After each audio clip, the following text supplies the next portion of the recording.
Lamine Yamal déclare ne pas avoir peur de l'équipe de France. Et franchement, cette déclaration m'a fait sourire, parce qu'en l'entendant parler avec autant d'assurance, je me suis demandé s'il avait vraiment pris le temps de regarder cette équipe de France depuis le début de la compétition. Même quelques minutes auraient suffi pour comprendre que les Bleus ne ressemblent à aucune autre sélection présente dans ce tournoi. Il dit que tant que la France ne les aura pas battus, l'Espagne restera la meilleure équipe. De lo que has visto, ¿colocas a una favorita número uno? ¿No? No. Yo creo que no hay ninguna selección que digas, esta es imposible que le gane. No, imposible de ganar no. Pero, por ejemplo, ¿Francia mejor que nosotros? No. ¿No? No. No nos han ganado. Es de la Eurocopa. No puede ser mejor que nosotros. Bueno, pero digo lo que está mostrando. Eso da igual. La fase de grupo no tiene nada. Mira Alemania. O sea, el Mundial empieza ahora. El Mundial empieza ahora. Claro. O sea, es que ahora no tiene nada que ver con los partidos. Nosotros podemos haber empatado todo. Y ahora eliminamos a Francia y ya está. Entonces yo creo que no hay ninguna favorita. Obviamente Francia llega en muy buen nivel, muy buena forma, tiene buenos jugadores. Pero no creo que esté por encima de ninguna. O sea, ninguna, Para mí ninguna está por encima de ninguna. C'est une déclaration forte, assumée et fidèle à sa personnalité. Mais il y a une différence entre avoir confiance en son équipe et sous-estimer celle qui se trouve en face. Parce qu'aujourd'hui, on ne parle pas d'une équipe de France qui doute ou qui alterne entre bonnes et mauvaises performances. On parle d'une sélection qui impressionne tout le monde depuis le début de cette Coupe du Monde. Une équipe qui a déjà inscrit 13 buts en seulement 4 matchs et qui n'en a encaissé que 2. 4 matchs, 4 victoires. Aucun match nul, aucune défaite.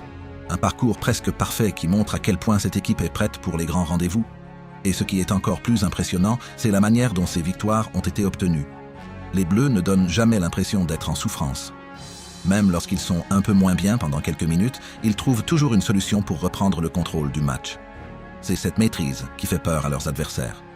Quand on regarde l'effectif français, on comprend rapidement pourquoi autant de personnes les considèrent comme les favoris. Les titulaires sont déjà parmi les meilleurs joueurs du monde, mais le plus incroyable, c'est que les remplaçants auraient, pour la plupart, leur place dans le 11 de départ de nombreuses autres sélections présentes à cette Coupe du Monde. C'est une profondeur de banc que très peu d'équipes peuvent se permettre.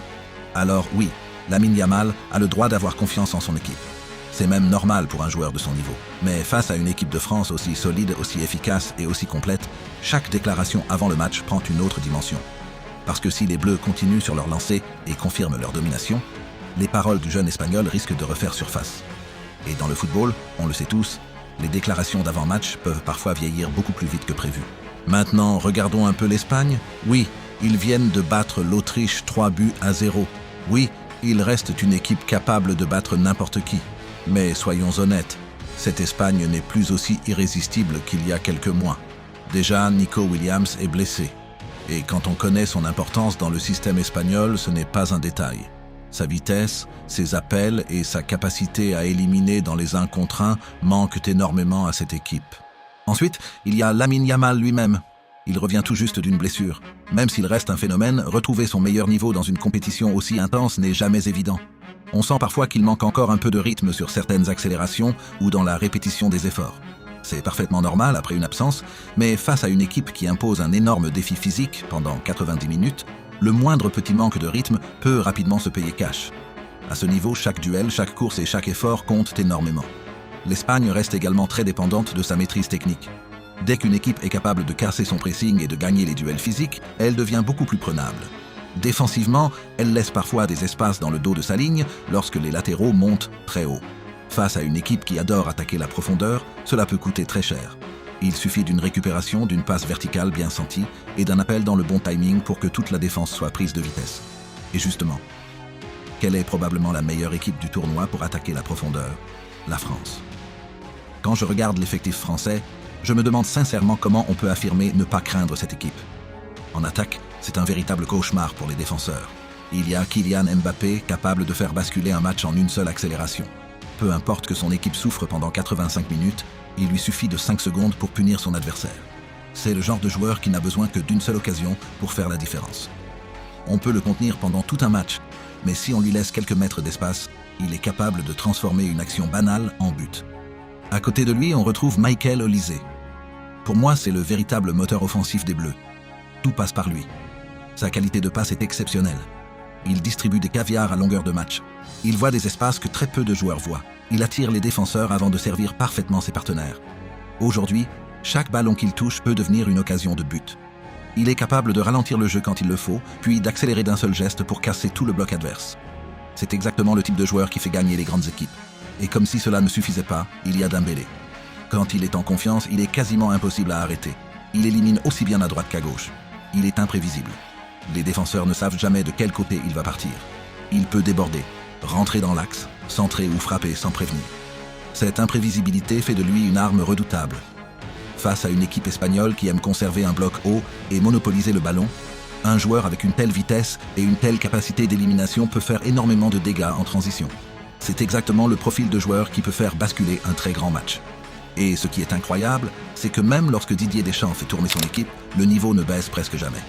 Les remplaçants entrent avec la même intensité. Ils apportent de l'énergie, de la fraîcheur et parfois même encore plus de danger que les titulaires fatigués. Peu d'équipes dans cette Coupe du Monde peuvent se permettre un tel luxe sans voir leur niveau diminuer. C'est un luxe que très peu de sélections possèdent. Mais la France ne se résume pas seulement à son attaque.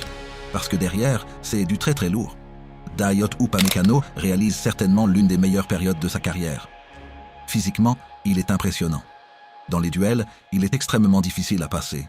Il gagne énormément de ballons, impose sa présence dans les contacts et n'hésite jamais à aller au combat lorsque son équipe en a besoin. C'est le genre de défenseur qui décourage rapidement les attaquants adverses. À ses côtés, William Saliba est tout simplement exceptionnel. Pour moi, ces deux joueurs font actuellement partie du top 5 mondial à leur poste. Ils se complètent parfaitement. L'un apporte sa puissance, l'autre son calme et sa lecture du jeu. Quand l'un sort au duel, l'autre couvre intelligemment l'espace laissé derrière lui.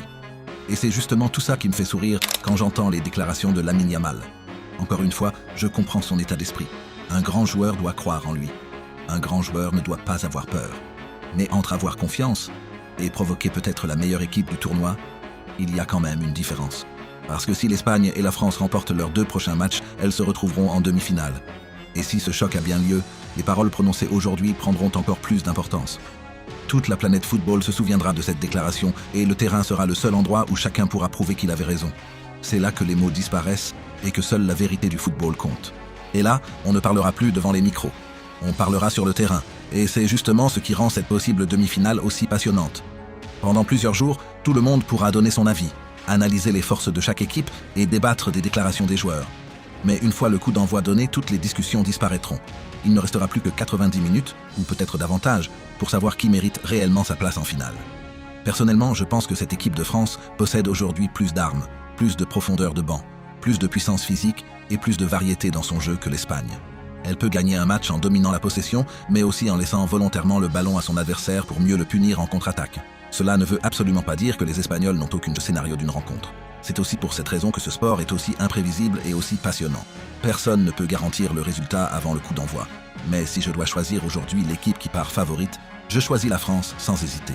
Simplement parce que ce que montrent les Bleus depuis le début de la compétition est extrêmement impressionnant. Ils donnent l'impression de toujours avoir le contrôle, même lorsque leur adversaire réalise un bon début de match. Cette sérénité est souvent la marque des équipes qui vont très loin dans les grandes compétitions.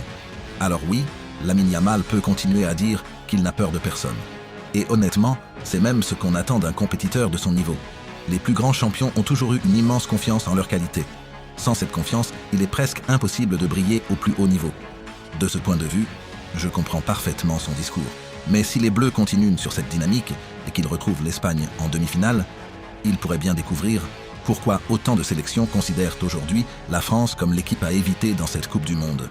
Et si jamais les Bleus éliminent l'Espagne, je suis presque certain qu'on reparlera tous de cette déclaration. Parce qu'en football, les mots font souvent beaucoup de bruit avant les grands rendez-vous. Les conférences de presse alimentent les débats, les réseaux sociaux s'enflamment et chacun défend son favori.